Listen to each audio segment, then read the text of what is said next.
이슈K 시간입니다. 윤 대통령 탄핵 심판 선고가 늦어지면서 도민들 피로감도 커지고 있습니다.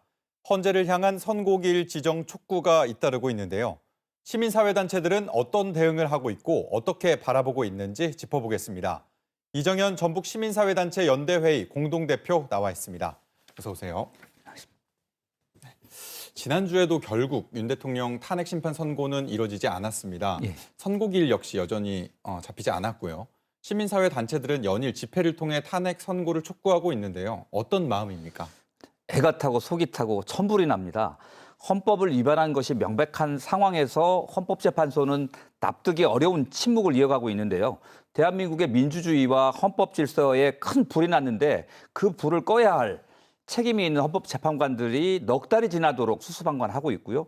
그것으로 모자라서 윤석열 살리기에 부채질을 하고 있는 거 아니냐 비판까지 나오고 있는 상황입니다. 헌재는 한덕수 대행이 국회 추천목 헌법재판관 후보자 3인을 임명하지 않은 것이 헌법상 위반이다라고 인정을 했거든요. 근데 그 행위가 탄핵에 이르지 않는다라고 판결을 내렸습니다. 죄를 지었지만 죄인은 아니다 이런 얘기인데요. 불법 계엄과 내란이라는 중대한 범죄 행위에 헌법적 책임을 묻지 않는 판결이었고 이 판결에 대해서 시민들은 납득하지 못하고 있습니다. 헌법재판소가 본연의 역할을 포기한 것 아니냐라고 하는 차원에서 크게 분노하고 있습니다.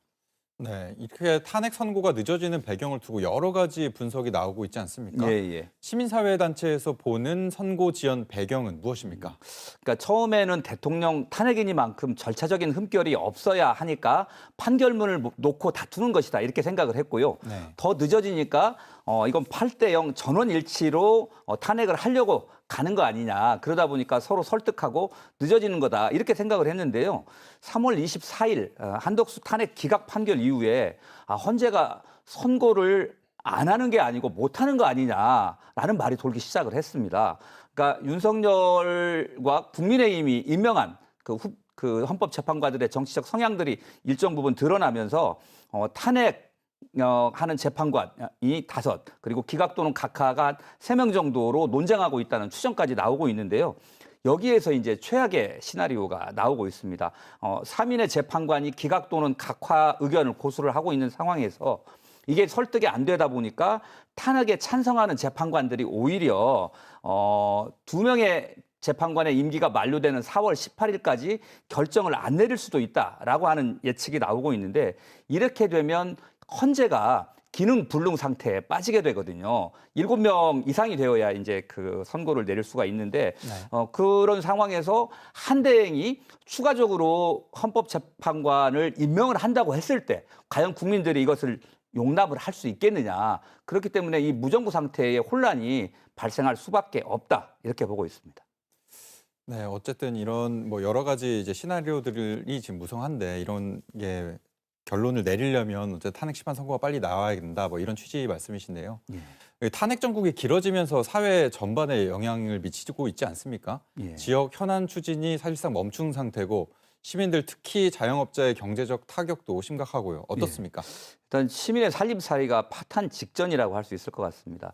저희가 객사 집회 나갈 때마다 지역 그 자영업자분들 보기가 미안해 죽겠습니다. 원달러 환율이 치솟았고 수출 불확실성이 더욱더 확대되고 있는 상황이고요.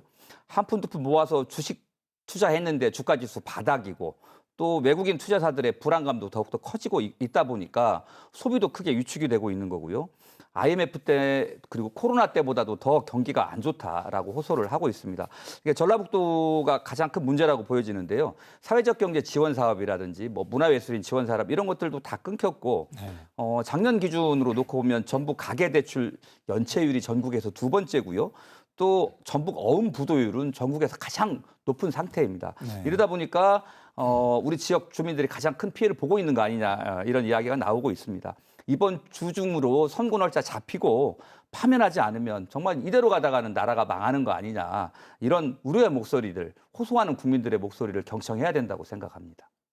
또 하나 이제 선고 이후 상황이 걱정인데 예. 어떤 결과가 나오더라도 후폭풍이 상당할 거라는 우려가 큽니다. 예. 극단으로 치달은 갈등 어떻게 풀 수 있겠습니까? 일단 헌재가 내린 판결에 모두가 승복하는 것이 갈등을 최소화하는 길이라고 생각하거든요. 네. 그렇게 하기 위해서는 선고 과정에 절차적, 내용적 흠결이 없어야 됩니다. 근데 헌재는 지금까지 윤석열 측에서 요구한 것들, 그러니까 대통령 탄핵보다 국무총리 탄핵을 먼저 해야 된다라고 했던 것들, 그다음에 이재명 당대표 선거법 재판 후에 판결을 해라 이렇게 주장을 해왔고 이런 주장들을 대부분 헌재가 수용을 했습니다. 이런 상황이니까 한덕수 권한대행도 마은혁 헌법재판관을 임명을 해서 구인 체제를 완성을 시켜줘야 됩니다. 그리고 거기서 내린 결정이니만큼 어떤 결정이 나오더라도 우리 국민들이 승복해달라, 정치권이 승복해달라 이렇게 호소를 해야 되는데요. 현재 이 불안정성에 놓여 있는 8인 체제 하에서 만에 하나 5대3으로 기각이 된다라고 하면 이 판결의 정당성에 대해서 두고두고 시비거리가 될 수밖에 없습니다. 그래서 만에 하나 헌재가 8인 체제를 이유로 18일까지 선고를 하지 않는 경우가 생길 수 있지 않습니까? 한대행이 이런 상황에서 한대행의 대통령 몫으로 헌법재판관 2인을 임명해서 임명하는 것 자체가 윤석열 탄핵 기각을 만들어내고 다시 대통령으로 복귀시키겠다는 거 아닌가라는 그런 의심을 할 수밖에 없기 때문에 이런 상황을 국민 누구도 받아들일 수 없을 거다. 그리고 따라서 이 한덕수 대행이 모든 책임을 져야 된다라고 저희는 생각하고 있습니다. 네, 이번 주에는 이제 탄핵 심판이 이뤄질지 관심인데 예. 선고가 이뤄지는 날까지 시민사회단체는 어떻게 대응을 이어나갈 계획입니까? 예, 퇴진운동본부는 3월 10일부터 시내 주요 거점에서 아침 저녁 선전전을 해오고 있고요. 내일 오후까지 선고지연 헌법재판소에 대한 윤석열 즉각 파면 촉구 전국민 100만 긴급 탄원서를 현재 그 캠페인을 좀 진행을 하고 있고요. 민주노총 전북본부가 지난주 총파업에 의해서 다시 서울 상경투쟁을 좀 진행을 하고 있습니다. 저희도 매일 가두선전전을 추가하고 현수막도 좀 걸고요. 시민사회와 제 정당이 함께 힘을 모아서 4월 4일 파면 선고가 이루어지지 않을 경우에 4월 5일 날 제16차 윤석열 퇴진 전북 도민대회를 대대적으로 좀 진행을 할 예정이고요.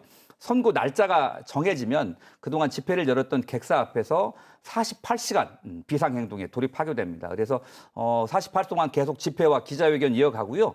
헌법재판소에서 판결이 있는 날은 그날 아침부터 대형 화면을 통해서 시민들과 함께 그 선고 과정을 좀 지켜볼 예정입니다. 그리고 선고가 파면으로 끝나게 되면 저희는 마지막 도민대회를 저녁에 마치고 일상으로 돌아갈 예정입니다. 네. 이번 주에 선고기일이 잡히려나 이런 기대를 갖고 월요일을 시작한 게 벌써 몇 주째입니다. 예, 아마 그렇습니다. 다들 같은 마음이실 것 같습니다. 여기까지 듣겠습니다. 고맙습니다. 감사합니다.